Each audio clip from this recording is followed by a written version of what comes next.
I recently spent a week driving through British Columbia's Okanagan, starting in Osoyoos and working my way north. The scenery was incredible, but the traveling in the middle of summer came with some unexpected challenges. Finding a place to stay, dealing with heat, and balancing the cost of campgrounds with free camping. As you're driving into Osoyoos from the west, the hills become drier and there are stunning scenic views overlooking the valley. Make sure you stop and take some pictures. Osoyoos is definitely a resort town. The town is along a lake with lots of shops, restaurants, and tons of people. I've been there before, so I didn't really stay that long this time. There are a few boondocking areas in the outskirts of Osoyoos, as I've used them in the past. My plan was to go a little further north before I stopped for the first night. I drove into Oliver. I can't remember the last time I was in this area. It's been many, many years. So it was really beautiful to see the green vineyards and the fruit stands along the road. It's a really beautiful area. Oliver is a really pretty little town. It's a really green town with lots of parks and a nice walk and bike path along the river. This would be a great place to bring my bike back to. Because it was really hot, I decided to go up the hills to a recreation site for the night. It was a bit rougher and steeper than I anticipated, so I decided just to park at the entrance as there was a tiny bit of shade there, and I really needed the shade. This was about 7 miles from Oliver. It was free, but the cell service was really poor. Penticton was the next town along my northern journey. The waterfront has easy access beaches. In the height of the summer, they were very busy though. And I drove to Naramata, which is a scenic drive along the opposite side of the Okanagan Lake. Naramata was a little town with just a couple streets, restaurants. I decided to stop and have lunch in a park overlooking the water. The vineyards and the scenery was stunning. Summerland came next. This little town was not on the water, but it had a really sweet little town center. There's a big farmer's market on Sunday and a couple little thrift stores, and along the highway some great fruit stands.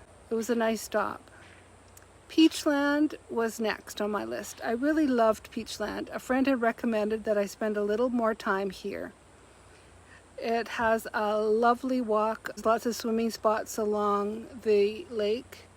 There's a farmer's market on Sundays. There's some coffee shops and restaurants. And there was a little bit of shade along the waterfront to park during the day, which was really nice. For the night in Peachland, I decided to go to a recreation site in the mountains, but I got it a little turned around and I couldn't find it, so I decided to stay at Peachland RV campground. It was a fairly new campground. This was a serviced campground and there was a cost of $50 for the night. Cell service was okay. It's really nice spots. However, everyone was fairly close, even though it was a beautiful spot. So the next night I decided to go and find the rec site, find the right access, and I found it, Silver Lake recreation site. This was a free site. It was about 7 miles up a gravel road from Peachland. Cell service was non-existent, but it was a really beautiful, quiet spot. A bit of a challenge to get there, but it was free. There was some shade. There was a nice lake, so it was the perfect spot to spend a couple nights. I then went back down to Peachland and enjoyed the waterfront. Totally recommend Peachland. Also, I drove into Kelowna. Kelowna was next on my list, and it's a big city. So there are some excellent beaches and some shopping, so I did some thrift shopping in this city. It was a nice place to visit, but again, it was so hot and every parking lot had no shade. So The stores were cool, but I had to consider Lucky. So I went back up to my rec site again for a third night, just so that I could have shade and Lucky could enjoy the outdoors.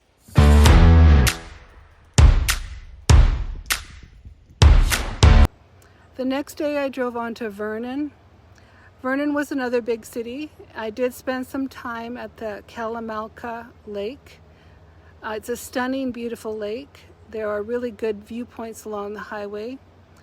I did access some rest areas that had a teeny bit of shade during the day, but it got up to 37 degrees Celsius. So I decided to find a shady spot at a campground.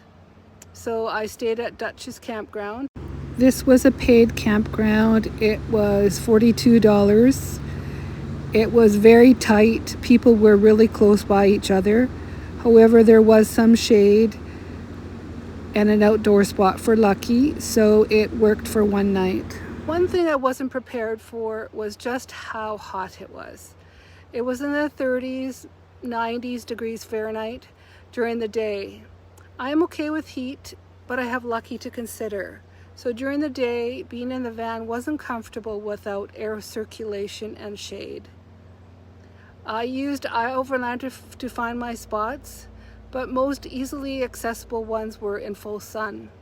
I found that most free recreation sites or boondocking sites had a bit of shade, but they were up gravel roads and often had little or no cell service.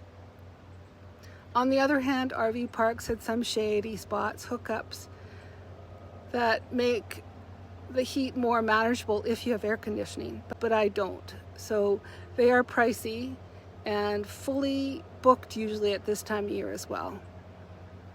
So that creates a genuine trade-off. Boondocking, free, peaceful, shady, but rough roads and limited cell service. RV parks are expensive, but power for air conditioning if you have it available. Showers, reliable amenities. And then there's provincial parks, somewhere in between depending on the availability and services. And again, I didn't book ahead, so that was limited for me.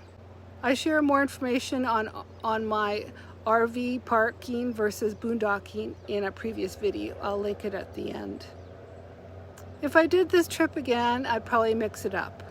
I'd use RV parks and book in advance, especially during the summer, and then head to recreation sites when I wanted some peace and quiet and was prepared to stay for a few days at a time. Every option has its advantages. You just have to decide what's most important to you and how sturdy your vehicle is to go off-road up steep hills. If you've traveled this route before, please comment and let me know how your trip was. Thanks for watching. I will see you on my next adventure. Bye for now.